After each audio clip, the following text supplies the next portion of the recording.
Hello à tous, bienvenue pour ce nouveau numéro de Papillon Roulé. Vous l'avez deviné, nous sommes au Moule devant cette merveilleuse baie. Un nouveau numéro avec un nouveau invité. C'est une femme qui est avec nous. Et vous savez quoi? J'entends, vous entendez? J'entends fredonner justement quelque chose. Écoutons.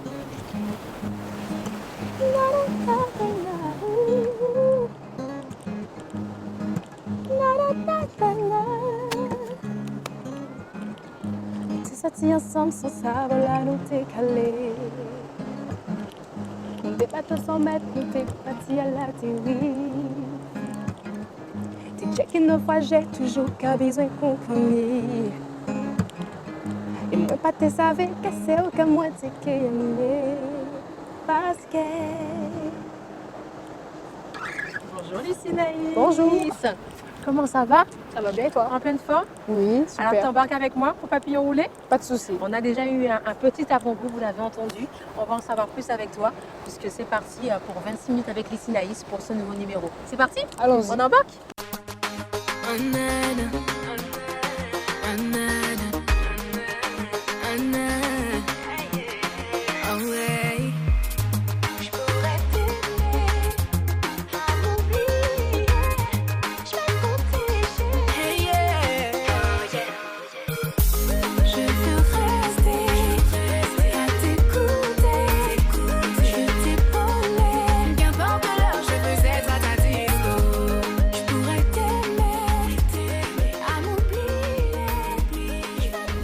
Alors ça y est, Lucinaïs Jean est avec nous, c'est mon invité du jour et on est au Moule, c'est ça? Oui, c'est ça.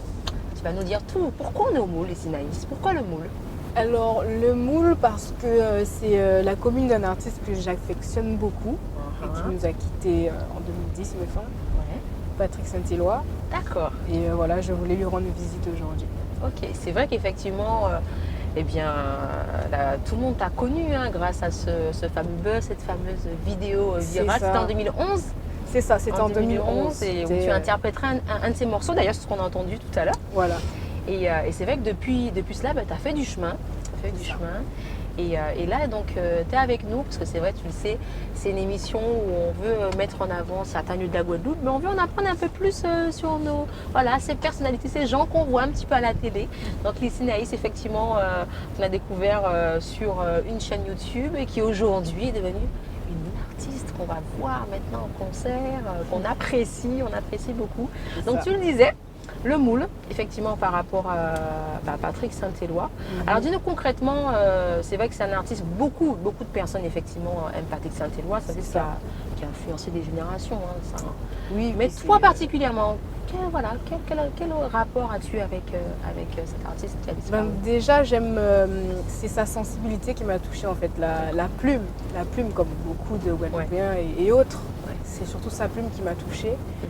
Mais autre chose aussi, pour moi, c'est en partie grâce à lui que c'est comme s'il m'avait passé le flambeau au moment où j'ai interprété son titre sur D'accord. YouTube. C'est un peu lui qui m'a aidé à trouver ma voix, on va dire. Mhm. Parce que c'est suite à la vidéo que j'ai postée où je chantais son titre Mhm. que les gens commençaient, que j'ai été révélée en fait. Très bien. Et c'est quand les gens m'ont découvert grâce à cette vidéo-là, ils m'ont encouragé à continuer à faire des vidéos. Ouais. Donc j'en ai fait plusieurs et jusqu'à qu'on me demande carrément de partager mon univers à moi, un album, Mhm. des singles et ce qui s'est fait Ouais.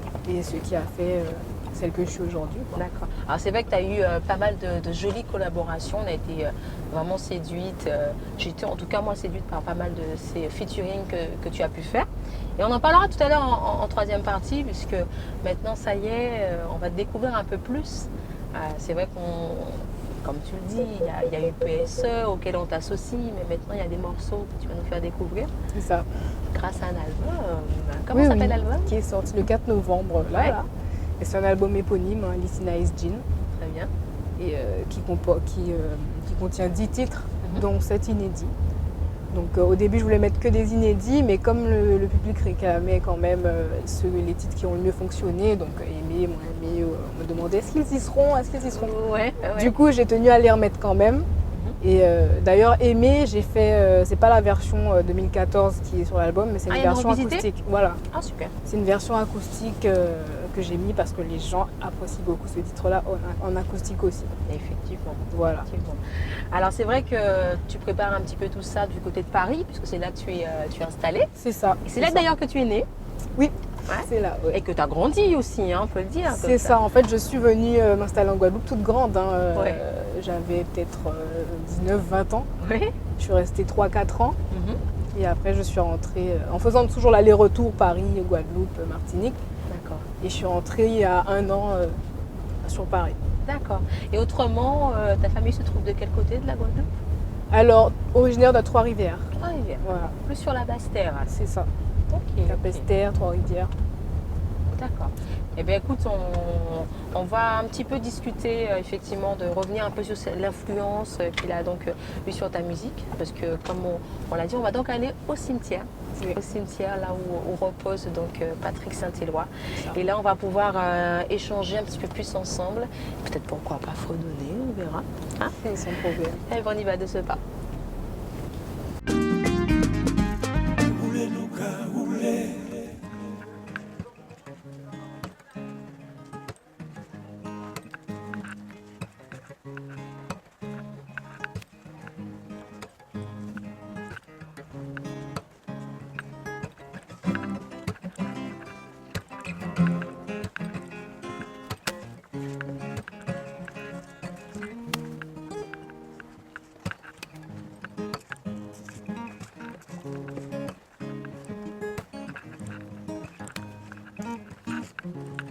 Tu la vois, elle est juste là, ta tombe.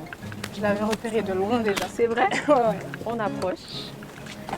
Je me souvenais pas du chemin, mais je me souvenais bien de Ouais. l'allure de la tombe. Ouais. Effectivement. Voilà là où repose votre cher Patrick Saint-Éloi.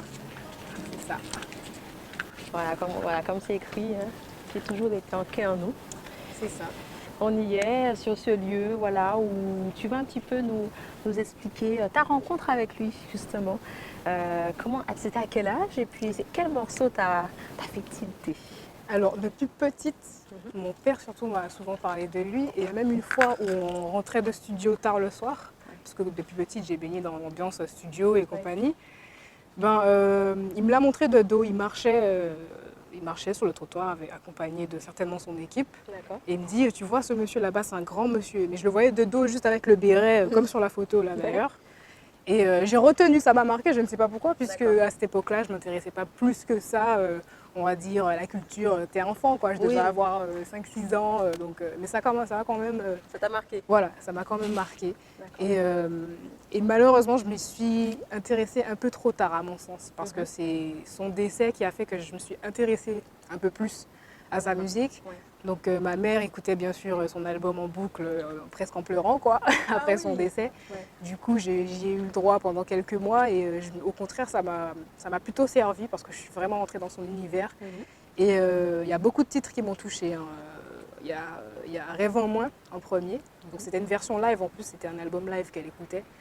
Il y avait Si c'est oui, mais ils ont tous quelque chose en fait. Il y a même un titre en espagnol, j'oublie le nom de ce morceau-là. Il y avait Inceste aussi. Il y a beaucoup de titres de Saint-Éloi qui m'ont touchée. Qui t'ont touché. Donc tu disais, tu t'es intéressée un petit peu tard, et surtout parce que tu baignais déjà dans l'univers musical. Oui, oui. Ouais. Par rapport au fait que je sois artiste, je me dis des fois j'aurais dû m'y intéresser plus tôt, quoi. D'accord. Mais bon, après, comme je disais tout à l'heure hors interview, je pense qu'au moment où je m'y suis intéressée, moi je le reçois comme s'il m'avait passé le flambeau. Puisque c'est quand j'ai fait ma première vidéo YouTube qu'on m'a connue, et cette première vidéo, j'ai chanté du Saint-Éloi. Donc c'est un peu comme s'il m'avait transmis quelque chose à ce moment-là et que ça ne devait peut-être pas se faire avant ça, quoi. D'accord. Parlons rapidement un petit peu de la musique, ta rencontre avec la musique dans ton enfance. Est-ce que c'est un petit peu comme ces jeunes femmes qui chantent toujours, on chante sous la douche, on chante tout le temps. Est-ce que c'était un petit peu ça ton univers? C'était ça, et même quand je jouais à la poupée, je faisais les poupées chanter. Et c'est comme ça que ma mamie c'est la première personne à m'avoir entendu chanter. Elle m'écoutait en cachette, hein, puisque je me cachais, moi je ne me doutais pas qu'elle m'entendait. Pour moi, ma mamie elle n'entendait rien du tout. Du coup, elle entendait ce qu'elle voulait. Ouais. Et elle disait apparemment à ma cousine qui me racontait derrière moi elle disait à tout le monde que ouais, Timoun, là, ça qu'a chanté bien, qu'elle chantait bien, qu'elle chantait. Et du coup, c'est ça, depuis toute petite, ça m'a toujours habité. Au début, j'étais très attirée par les percussions aussi. Ok. Donc j'ai commencé par la batterie, j'avais 8 ans. Et la guitare, à 11 ans, une fois que mon grand-père m'a offert ma première guitare, j'avais 10 ans et un an après, quoi, ça n'a pas tardé. Quoi. Et tu l'as pu lâcher. Voilà, tous les jours, j'étais dedans, je rentrais de l'école, c'était pour la guitare, c'était... Il n'y avait plus d'histoire de poupée, c'était la guitare, c'était l'écriture à la même période où j'ai commencé à faire mes premiers pas. Tu as commencé à écrire à quel âge alors? Très tôt. Ouais, 11-12 ans. 11-12 ans. 11-12 ans, bon au début c'est toujours chaotique, il n'y a pas grand chose à raconter à 12 ans, à part comment ça s'est passé ta journée. Ouais. Mais bon, je me calquais un peu sur les artistes que j'écoutais à cette époque-là. Ouais. Et on faisait un petit peu du plagiat à gauche à droite pour pouvoir... et pour on enfin remettait à trouver notre son sauce, identité. voilà, de reprendre des choses sans même s'en rendre compte des fois, quoi. D'accord. Et où tu trouvais, ou encore aujourd'hui, où tu trouvais l'inspiration? Ben, dans mon vécu, essentiellement mon vécu. Et c'est pour ça que je pense qu'un artiste a besoin de vivre des choses, il a besoin de sa liberté pour pouvoir vivre des choses et s'en inspirer. Parce que c'est la vie en fait qui inspire les textes. Donc, et principalement l'amour. Oui. Voilà. D'accord. Et est-ce que justement la plume de Patrick Saint-Éloi t'a beaucoup inspiré? Mais oui, c'est surtout ça qui m'a inspirée chez Saint-Éloi. Et voilà, c'est l'un de mes mentors en tout cas depuis que je suis vraiment rentrée dans son univers. Et ouais, au début, pareil, au début quand je le découvrais, j'avais presque tendance à me calquer sur lui. Ah oui? C'est après vraiment que je me suis dit, bon, il faut vraiment que j'ai mon univers à moi quand même. Je ne peux pas être Saint-Éloi au féminin, on l'égalera jamais. Donc je me suis quand même beaucoup inspirée de Saint-Éloi aussi, c'est vrai. D'accord. Et je me reconnais aussi, quand j'entends des gens parler de lui, j'ai l'impression de me reconnaître aussi. À quel niveau? Par exemple, on dit qu'il est quelqu'un de très timide, qu'il était quelqu'un de très timide. Et je sais que j'étais extrêmement timide quand j'étais petite. Je le suis toujours, mais j'apprends à maîtriser, on va dire. C'est vrai que quand je suis entourée de plusieurs personnes, en général, j'ai tendance à m'effacer. Et voilà, et puis on me dit souvent que quand je suis sur scène, on oublie cette timidité. C'est ce que j'allais dire, parce c'est ce que qu'on sur scène, retrouvait t'es avec pas timide Saint-Éloi. pour le coup. C'est ce qu'on retrouvait avec Patrick. Effectivement, voilà, tu donnes tout sur scène. J'aurais bien aimé pouvoir le... Tu aurais souhaité le rencontrer? Voilà. J'imagine. Mais bon, en tout cas, on était là ici avec lui, avec toi, voilà, pour lui rendre quelque part hommage. Hein. C'est ça. C'est un peu ça. Et puis le remercier parce qu'il a fait naître, j'ai envie de dire, une belle étoile. Hein? Bah oui, j'espère. Ouais, en tout cas, on va continuer donc dans la voiture, savoir encore un petit peu plus sur toi. Et puis on va repartir en musique, t'en dis quoi? Aucun souci. C'est parti.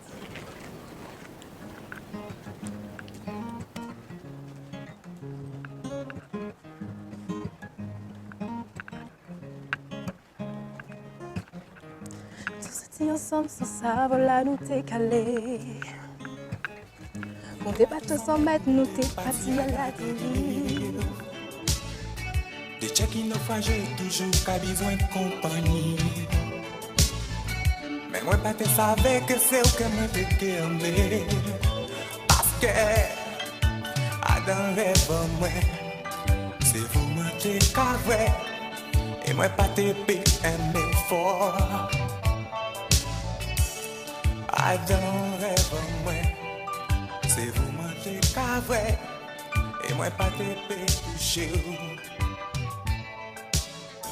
Voilà, donc on est donc de retour dans la voiture avec toi, Lucie Naïs. On a donc quitté la ville du Moule. Alors c'est vrai, on le disait, bien que tu n'as pas effectivement grandi en Guadeloupe, mais il y a quand même des lieux pour lesquels tu as gardé vraiment de très beaux souvenirs. Et c'est là que tu nous emmènes. Alors on va où? Alors un souvenir artistique, la Casa. Très bien. Donc la Casa, ça a une valeur déjà dans le sens où c'est l'une des seules salles de concert en Guadeloupe. Tous nos artistes les plus grands s'y sont produits. C'était aussi la première fois où c'est le premier lieu où j'ai effectué mon tout premier concert en Guadeloupe, donc en tête d'affiche. Ouais. Et c'était pour annoncer mon album en fait.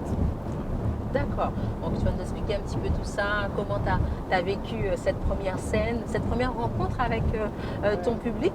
Alors juste en attendant, j'aimerais savoir un petit peu plus sur toi. Qu'est-ce que tu écoutes en ce moment, Lucie Naïs?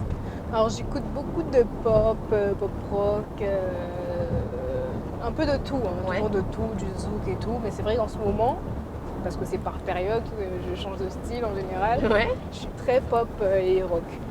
Du coup, par exemple, un artiste pop, Shawn Mendes, c'est un artiste qui est guitariste aussi. Okay. Donc je me reconnais pas mal dans ce qu'il fait. J'ai découvert Kehlani récemment aussi, je pense que c'est une américaine. J'ai découvert sur un titre acoustique, elle ne fait pas que de l'acoustique, voire pas du tout jusque-là. Elle a juste un seul titre, intitulé Honey. Donc puis voilà, c'est moi c'est surtout pop en ce moment et rock. D'accord, très bien. On va sans plus tarder arriver donc à la Casa. Et donc où tu disais, où tu as eu ta première scène, tu as fait ta première scène. C'est On ça. regarde ça tout de suite.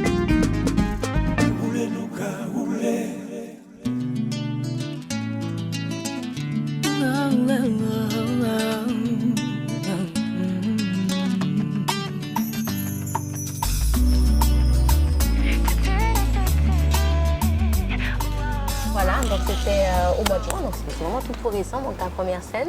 Donc ça, qu'est-ce que ça représentait pour toi? Ben, ça représentait beaucoup parce que je chantais chez moi. Enfin, présentais, oui et non, mon album. On annonçait du moins mon album Ouais. pour la première fois en Guadeloupe.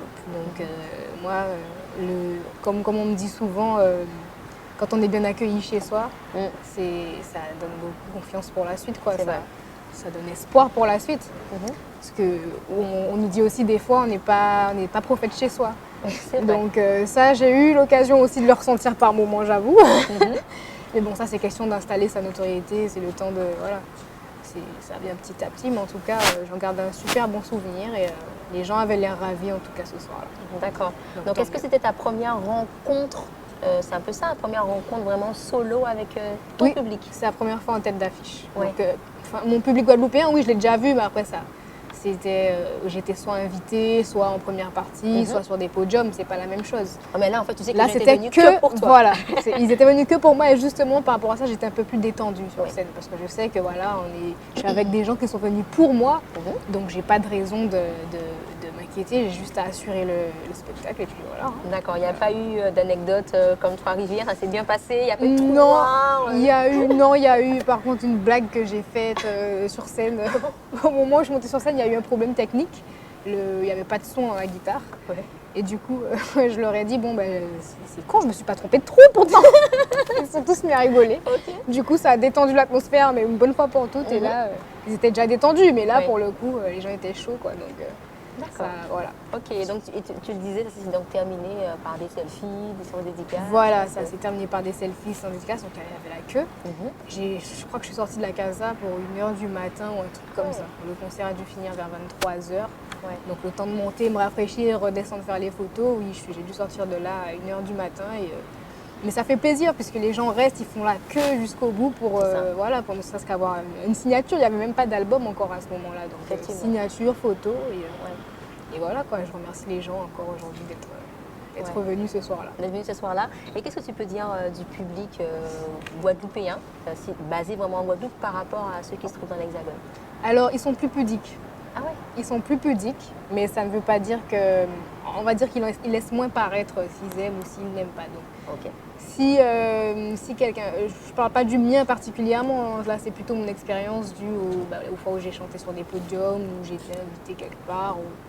Mais après ça, c'est comme je disais tout à l'heure, c'est avec la notoriété, faut faire son nom en fait, c'est ça. Et c'est le fait que les Guadeloupéens nous voient aussi voyager, aller chanter ailleurs, je pense que ça nous donne plus de crédibilité et du coup quand on revient, ça se passe ils n'ont pas peur en fait. Oui. Pour eux, on devient une valeur sûre, donc C'est ils ça. n'ont pas peur de montrer qu'ils aiment. Quoi. Ouais. Et donc tu as accueilli. Mais les par bras moments, ouverts. par moments, ils sont pudiques, mais c'est pas spécialement quelque chose de négatif. C'est comme ça que c'est ici. C'est vrai. C'est dans les gènes, hein, c'est la mentalité. C'est ça, c'est ça. En tout cas, merci Lysinaïs. J'aimerais juste avoir un petit mot de ta part concernant, c'est vrai, je le disais, c'est la période des fêtes de Noël. Oui. Voilà, quel rapport tu as à cette fête de Noël? C'est vrai qu'on parle de partage, de famille, c'est le cas pour toi? Voilà, c'est surtout ça. Et Ouais. c'est essentiellement ça. C'est vraiment être en famille. Et bien souvent, comme on est nombreux, on revoit des personnes qu'on n'a pas vues depuis longtemps. Donc ça aussi, ça fait partie des choses magiques de Noël, on va dire. Et le fait de partager les choses en famille, on n'a pas forcément souvent l'occasion de le faire dans l'année, le reste de l'année. Donc voilà, c'est ça. Avant tout, c'est famille, amour et voilà. Hein. D'accord, très bien. En tout cas, merci Lysinaïs. Merci Il à- est temps pour à toi. nous donc, de remonter donc, dans la voiture. Ouais.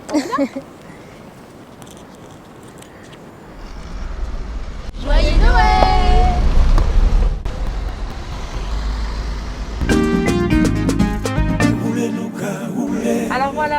quitter la casa avec toi, Lucie Naïs. C'est donc déjà le moment de se quitter. C'est ça. On va se quitter quand même sur ton actualité, nous dire, c'est vrai qu'on a parlé de ses featuring, etc. Mais là, il y a donc cet album qui est sorti au mois de novembre, c'est ça? Voilà, donc il est sorti le 4 novembre précisément. D'ailleurs, on a fait la sortie d'album à l'Élysée Montmartre. Mhm. Donc on a fait une salle comble, donc, et surtout des gens comblés, c'est l'important. Donc il est disponible à la FNAC, à la librairie antillaise pour ceux qui sont aux Antilles, et aussi certainement la FNAC d'ailleurs. D'accord. Il y a une FNAC qui a ouvert récemment. Donc et voilà, je vous invite à l'écouter, l'apprécier. D'accord. Alors qu'est-ce que cet album, c'est quoi? C'est du zouk, c'est un mix de tout. Je sais qu'on te casse pas, hein, les Inaïs, hein, donc pour te caser c'est compliqué, donc c'est un peu de tout, toutes sortes de couleurs. Ben, je me mets dans la pop en fait. Ah bon. Je me dis que je fais de la pop parce que la pop ça regroupe un peu tous les styles qu'on n'arrive pas justement à mettre dans une case. Ouais. Et comme mon but n'est pas de me mettre dans une case, D'accord. tout à fait l'inverse. Oui. Donc voilà, c'est de la pop tout simplement, des titres un peu plus pop caribéen, d'autres. Le zouk de toutes les manières c'est la pop de chez nous. Hein. Ouais. Donc j'ai remis certains titres zouk, les nouveaux sont plutôt dirigés vers de la pop acoustique, des titres un peu plus dénudés on va dire, un peu moins habillés. Donc voilà, hein, il y a quelques titres en guitare-voix, quelques titres avec de légères percus mais toujours plus acoustique qu'autre chose. Et il y a même un titre pop-rock dessus. Pop-rock, Voilà. ah oui, d'accord. Et quel est donc le titre avec lequel on découvre cet album en ce moment? Alors Condamné, Condamné. qui est sorti quelques mois avant, enfin 2 mois ou 1 mois, je ne sais plus trop exactement, Ouais, avant la sortie de l'album. d'accord. Donc c'était le premier extrait et il y a bientôt d'ailleurs le prochain extrait de l'album. D'accord. Voilà. Et bien avant qu'on puisse entendre donc ce titre Condamné, on va donc te quitter du côté donc de la librairie. Justement, tu disais c'est là qu'on retrouve l'album. Oui. C'est là donc qu'on va donc te déposer, papillon roulé, puisque tu as une séance de dédicace, c'est bien ça? C'est ça. D'accord. On va donc te laisser là où tu vas pouvoir retrouver tes fans, échanger quelques mots. Et puis je propose qu'on se quitte en musique. Pas de souci.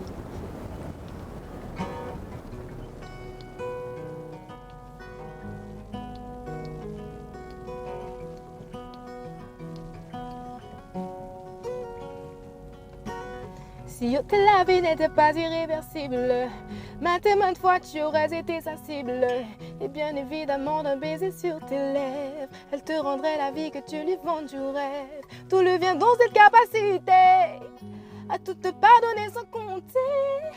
Elle s'use à t'aimer de tout son cœur, sans qu'une seule fois ça ne t'effleure. Rien de tout ce que tu as pu inventer n'a suffi à te faire perdre en crédibilité. Elle est bien trop aveugle et fragile pour voir à quel point tu l'abîmes. Son beau corps t'appartient jusqu'alors. Elle pense que tu la désires encore. Heureux de ce jour où tu trouveras l'amour, celui qui s'empare d'un cœur pour toujours. J'attendais le refrain, moi. J'attendais le refrain, parce que c'est tout ce que je connais du son. J'ai pas les cœurs en fait, c'est T'as pas les difficile. cœurs. Je peux ouais. essayer ou pas? D'accord. Même si j'ai un petit peu la voix cassée, mais on peut essayer. Oh, je suis condamnée. Oh, je suis condamnée. Je suis condamnée. Oh, je suis condamnée. Oh, je suis condamnée. Ouais. Je suis condamnée. Yeah! Merci Lucie Naïs. De rien. Merci à vous pour l'interview. Cool. Ciao. Ne viens pas, mon Dieu.